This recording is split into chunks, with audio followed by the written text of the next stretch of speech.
रिश्तेदारी के जिम्मेदारी से परेशान होके कभो कभो मन में की सोचत सुने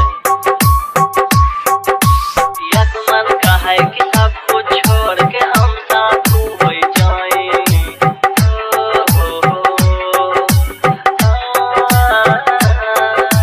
जाई अयोध्या पुल पे बैठी दाढ़ी मोछ रखाई बिन सगवाइन के पूजा कब होई है ना।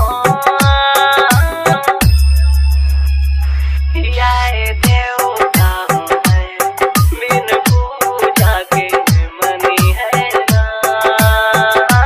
याए देवता हूँ मैं बिन पूजा के मनी है ना। राहुल रॉकी,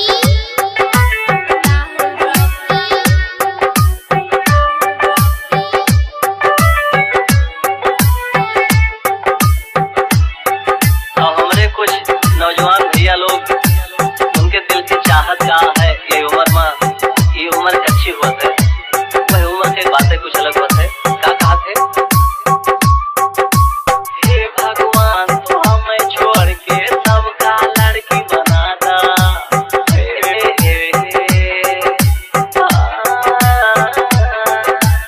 अनरन माँ हम भई जाई एक ठौरी कनवा राजा और दुआ कर तुझसे कुछ मांगई ना। याए देवता हूँ मैं बिन पूजा के मनी है ना।